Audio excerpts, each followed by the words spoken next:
Here we go. Do it. Okay, cool. Here we go.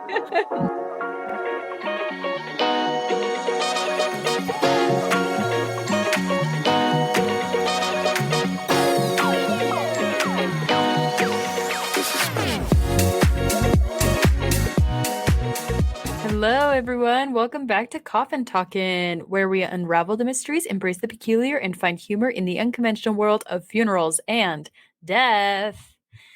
I'm here today. My name is Holly. You know me by now. I'm here with Frank, and don't be alarmed. He's not dying. He's very sick, though. Do you understand, coffiners, what's happening here?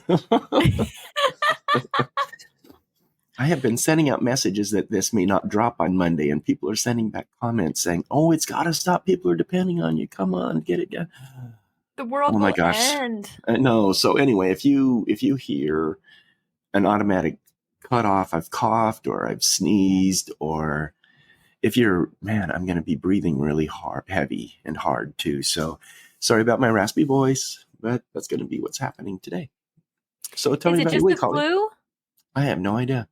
It started on Friday afternoon. I was fine Friday morning. Mm-hmm. I was setting up for a funeral at 12:30. The service started at 1. At 12:30, I looked at my employees and I said, "I'm going home. I can't. I am not feeling well at all." And that is not like me at all. No. And so the minister that I like a lot came in and I said, "I am so sorry. I've got to go home." And he goes, "Frank, you're breathing really heavy and you're looking pale." I said, "Yeah, that's why I need to go home." And so anyway, I left, and then they kept calling me with questions on the service. And anyway, so I slept most of the afternoon on Friday, and then on Saturday, I couldn't sweat, and I needed to sweat. And so you couldn't sweat? No matter how hot I got, I couldn't sweat, and that means I was dehydrated. So I laid on the cold tile floor in front of a fan and kept sipping water every 15 minutes. Yeah. And just sipping it. I mean, because if I guzzle it, it's like drenching the ground when you're watering something. Yeah, no. Some of it works. It does a lot more harm than good. You get more runoff than good. So every 15 minutes I was sipping some water, and all of a sudden I just started sweat. I could get I said, I'm right in front of the fan and my back of my neck is just sweating like crazy. So my wife said, you need to go take a shower before, and you need to go to bed. So at 8 o'clock yesterday, I just went up and went into bed. And then at 1 a.m, I got up with the worst chill fit that I have ever had in my life. Oh my gosh. And I couldn't get warm. I was standing there. My teeth were chattering. It woke Lisa up. She said, "Frank, what are you doing?" I said, "I'm cold. I can't get warm." She said, "Lay down. I'm going to get some blankets." So one blanket went on. I couldn't. She laid on top of me. Fictitious Lisa, so really no one.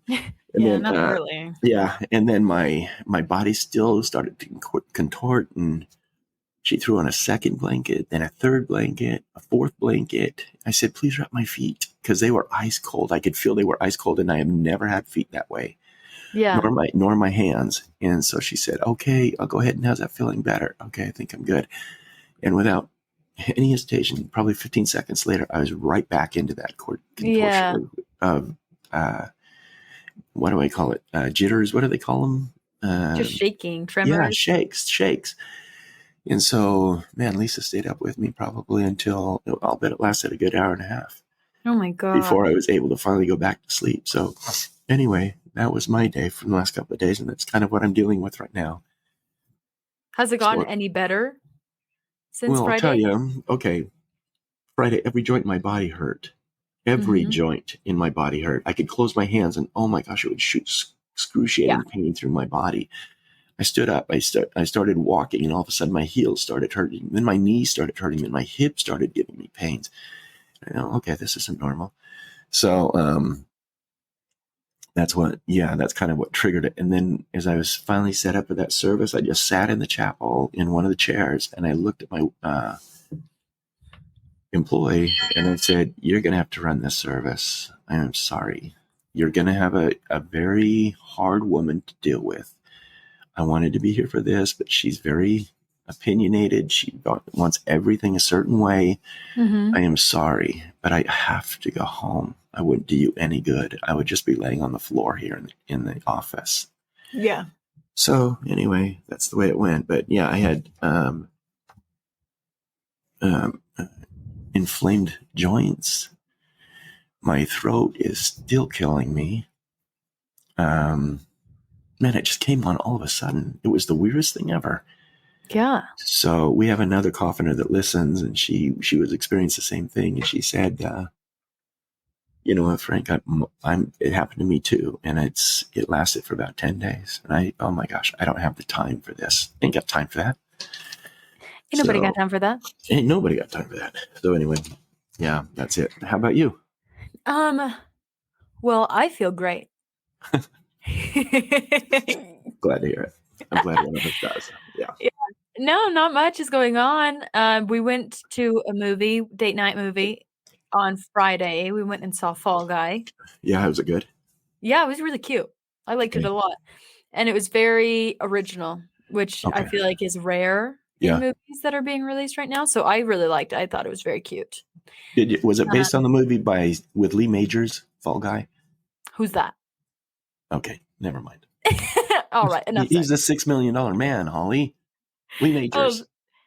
He also did a series of episodes called The Fall Guy. I don't know. Okay, Maybe. all right. Hi, buddy. I know at So one point they brought on this guy, and I know that you were supposed to know who he was because they like made a big deal about him being on, yeah, but I had no idea who he was. So maybe it was that guy. it could have been. Yeah. It was Lee Majors. Go back through the credits and see if Lee Majors is in that show. Okay. All right. But I mean, that was great. And that's really all that's been going on. We've just been hanging out. We had a crazy rainstorm come through I wish it'd last get rain. week. Oh, More oh, rain. oh, one more thing. We were outside on the porch just talking a Yeah, couple days ago, and I've always had a problem with bugs. They yeah. are so attracted to me, and it's so annoying. Okay. And I got 3 bug bites on the same leg, just like in a line. Wow.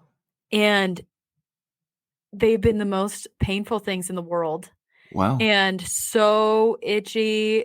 They're turning huge and swollen and red. Ooh. Are they pussy? One of them is. But I Well, you put should. some baking soda, baking powder, Yeah, baking the soda. one that goes in the fridge. Yeah, I put Yeah, baking soda and water on it, made a paste yesterday, and that actually helped a lot because I read yeah. that kind of takes out the whatever Sting poison or whatever. Yeah, the and sting. sting. Yeah. And so it's gotten smaller since yesterday. So I think that did a lot. And it hasn't been as bad today at all.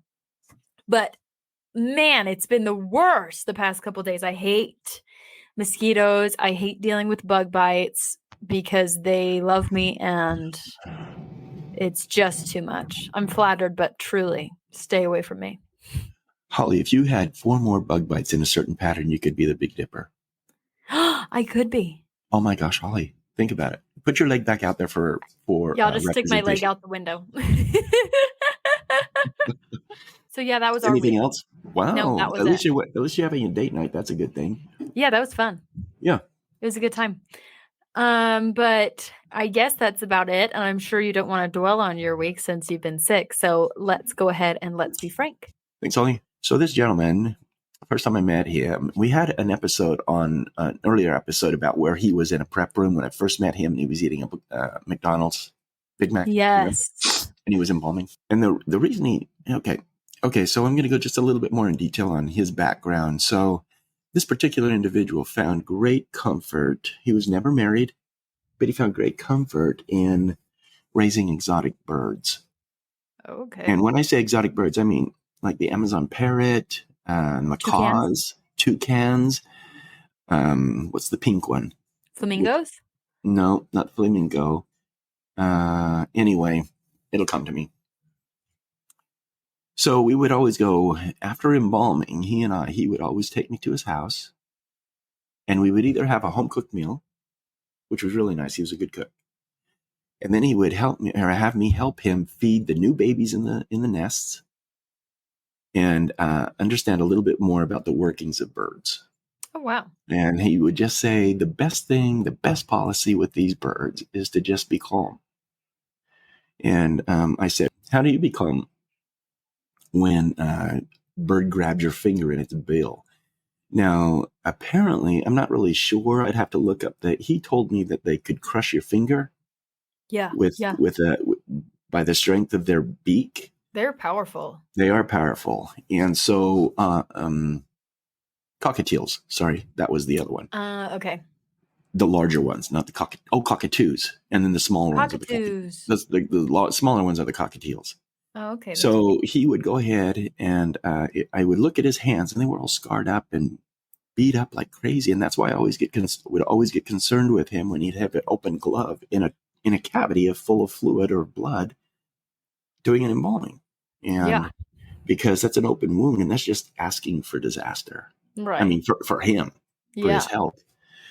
So anyway, I do remember on one particular occasion we were embalming and I had a hard time raising the vessel right up under in the armpit, the brachial. Mm-hmm. And so he just stepped aside and he grabbed the arm and he pulled it. He extended it forward laterally from the body. And then he just made a real quick incision. And within a heartbeat, I'm not kidding, it was that fast. Within 2 seconds, it was raised. And he said, we'll talk about this later. So went on ahead and snipped it, started to inject the arm because there was some sort of a blockage in the shoulder. So we had to go to a lower point to get the hand embalmed. Yeah. And that's what embalmers do. They look for, if nothing is getting in fluid, you look for another point of injection. Right. So he and I went to one of his favorite restaurants after we were done. And he always got us a T-bone steak and I'd always get a salad. But then he would pull out a napkin and he would start giving me an anatomy lesson. And he would say, you probably on the napkin. Oh, yeah. And then he would give me an anatomy lesson on that napkin. And that particular evening, we focused on the brachial artery. Oh. And so he showed me, and the easiest way I can remember it now is that it's a line of demarcation from the top of the hairline in someone's armpit. And so if I was to raise my arm and you wanted to know exactly where my brachial artery was, I would take that, the top of my hair of my armpit, and I put a finger there and then just cut down towards the elbow. Oh, okay. And then I could find it more readily and faster. That's the type of person he was. And so when we had one particular occasion, he was involved wholeheartedly in an embalming, and he was talking to me just as though like I was a brand new student. And that I liked about him because he never assumed I knew anything. He always wanted me to be taught the way he knows. Yeah. And so that I appreciated the most. And I never assumed to know anything more than he did. Mm-hmm. So anyway, during the course of the embalming, this happens. And I look at him and I said, hey, and my hands are gloved, right? Yeah. And they're in the cavity. And he said, Frank, would you mind grabbing that aneurysm hook? And it's an aneurysm hook that fell to the floor on my side of the table. So I said, are you sure? Because I'm holding this piece. It's going to be letting out fluid or blood if I let it go. He said, don't worry about it. It'll be fine. What's an aneurysm hook? So it's a hook that looks like let's see, how's the best way to put it? So anyway, there's aneurysm hooks are designed to tear the tissue to get to the vessel. Oh, okay. So an aneurysm hook, in this case, he was tearing apart the vessel near the femoral artery. And he just, with his thumb, he hit the hook and threw it towards me, missed me, but went off the table onto the floor. I bent down and I picked up the aneurysm hook and I put it back on the table, or at least handed it to him because I wasn't using it at the time.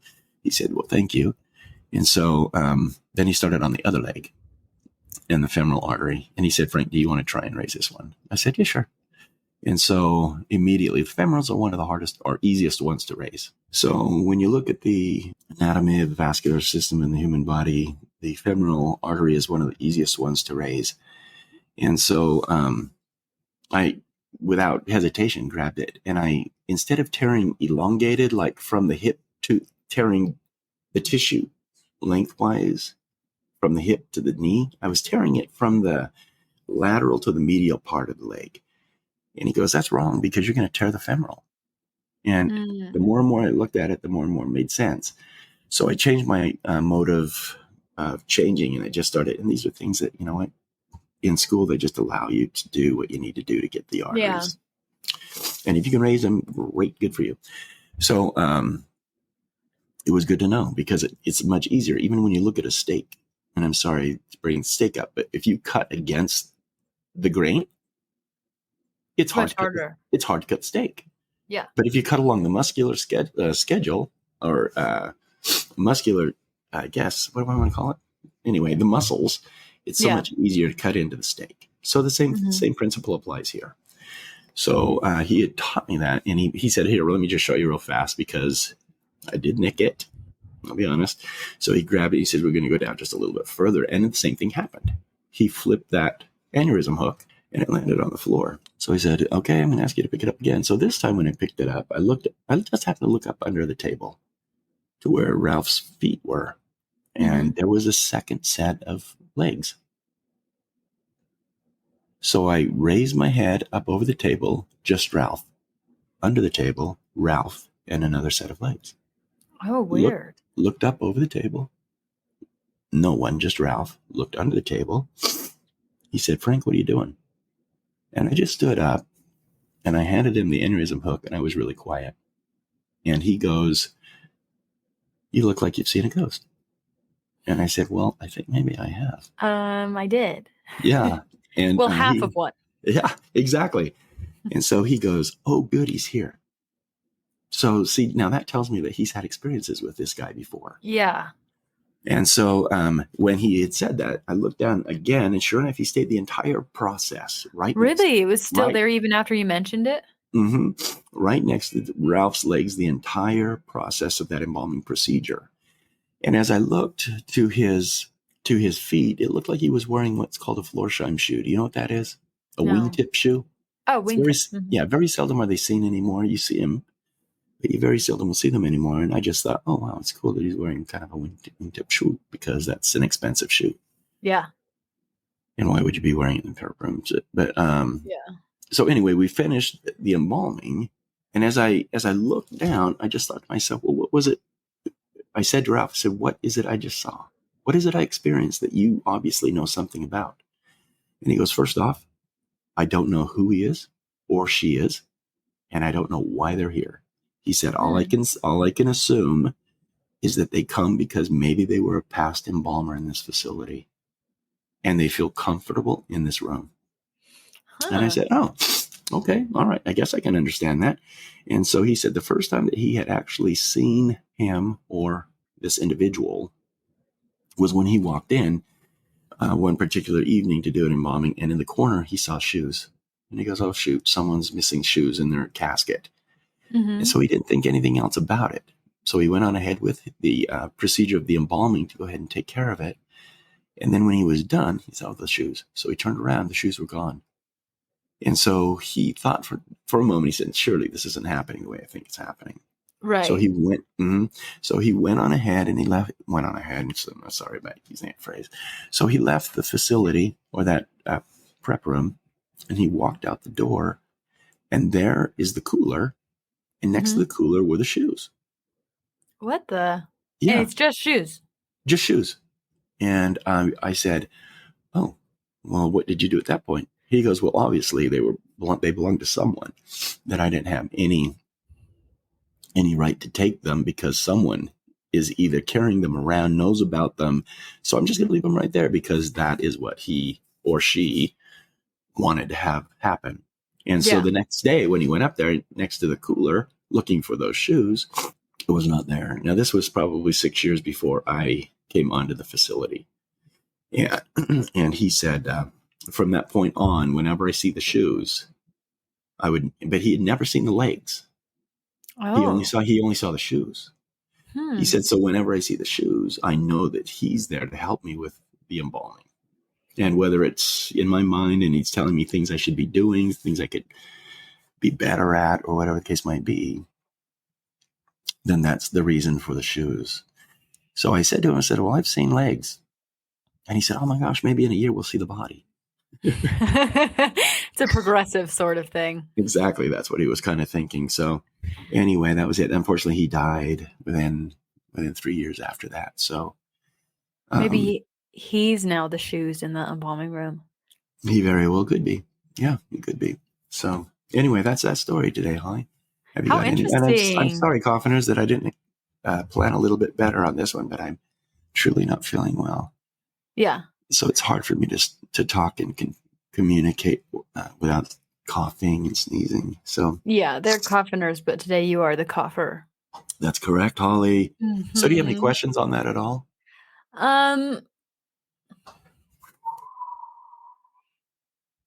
I guess it's interesting that he assumed that it was embalmer. Yeah. Did they only come around? Did he only see him when he was embalming? Because obviously he's in and out of the prep room a lot. Well, I'll tell you, that's the only time he saw them. And the only time he would be in the prep room is when he was embalming. Because we had another room for dressing. Oh, okay. And so, no, it was definitely something for the embalming aspect. That's really interesting. I don't know that I have any questions about that. It's just... Yeah, it's pretty straightforward. Although I will tell you this, when I first saw the legs, I thought, what? Someone's in the room with us? Yeah. That's what I thought. And I said, who's that? How did they come in without me noticing? Yeah, exactly. And so I looked up, and there was a guy in the facility who's very wealthy. Uh-huh. He just does the funeral industry because he wants something to do. Okay. But he would always wear Florsheim shoes. But he was alive and well. So immediately when I saw the shoes, I thought it was him. Yeah. But then when I looked up over and I had to look very silly because just like a little kid. Up and down, up and down. 3 times until he looked at me and said, what's going on, Frank? And so I said, I'm seeing a set of legs. How interesting. Yeah, next to you. And did you describe the shoes to him? And he's like, oh, those are the same ones that I've seen. Yeah, I described he was in like a charcoal gray pant that had pleats. And the brown Florsheim shoes, the wingtips, it looks like a kind of a rust color. Yeah. If that makes sense. So yeah, that was the weirdest thing and that was probably the start of everything. Seriously. For me in this industry, only because I at that point realized it. And then I went back to my bosses. Hey, Frank, as long as you're here, stay. Mm-hmm. Accept what happens. Yeah. And move on. And I think that's exactly what he was talking to me about. There is another experience that I want to share with you guys that happened to a good friend of mine that handles cemetery records. And that is a funny one. Oh. But also scary in the regards that it happened right in front of all of our eyes. Seriously. When I say all of our eyes, setting. There was 4 people that witnessed it. Oh my gosh. Yeah. I feel like that's more rare. I feel like if you do see something, it's typically, even if you are in a group setting, it's typically just you are seeing it, or just a select few are seeing it. So that's really interesting. Well, I have been in groups before where I've actually looked at individuals around me and said, "Do you see what I'm saying?" You know what I mean? Because no, huh? Like the young man with the I don't want to say Get Out because that wasn't it. I mean, no, the drowning, the son that drowned. Yeah, actually, not the son, the daughter. That water. Oh, the water. Yeah.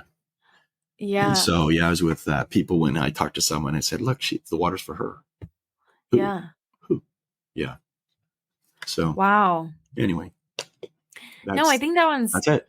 Yeah, I think that's pretty straightforward. It's a really interesting one to think about because it is. Then you think, okay, if he saw this like 3 years ago and we're still getting this guy, like how long has he been around? Is he taking it upon himself to watch over the embalmings and make sure you're doing a good job? Can I be honest with you? Is there a consequence if you do a bad job? I will say this though, when he was off for a week on vacation or something like that, and his father was very interesting. He asked me if I was Christian, his father. Mm-hmm. And I said I was. And he goes, that Moses, what do you think of Moses? And I said, he's a great prophet. And he looks at me and he goes, you mean magician? He was a great magician. And so that's the way Ralph, on it. That's the way he was brought up with his father. They're both from the East Coast of Connecticut. Yeah. I remember him going home one week and I'm thinking, okay, all the embalmings are now on me. And so I had one real hard case. And I kept thinking, gosh, I wish Ralph were here. And then you know what I started doing? What? Looking down to see if there were shoes anywhere. That maybe someone, no, to see if there were someone. That's why I'm wondering if it had a connection to this other guy. Yeah, it might have been just a connection to that embalmer. Yeah. And so instead I kept of thinking, like the facility or anything. Yeah. And I'm thinking, okay, good. I need help and you're not here. Thank you. Yeah, Fabulous. great. Thanks a lot. Yeah. You're on vacation. I hope you're enjoying Connecticut. Yeah. I hope the both of you are very happy in Connecticut. That's right. Anyway, so that's it. Wow. I guess that's just really interesting. It's another one that you just have to think about. Yeah. It's not really scary. No, but it happened and it's a weird moment. It's a yeah. That's right. Well, then we'll leave our coffiners to And if you have any theories about this, or if you have any stories about this, or something like this where it just can't be explained, but it happened. Yeah. Send them in at letsfrank@coffintalkin.com. But thanks for hanging with us this week, and we'll talk with you next week. Bye, coffiners. Thanks for hanging out with me. Bye. Bye.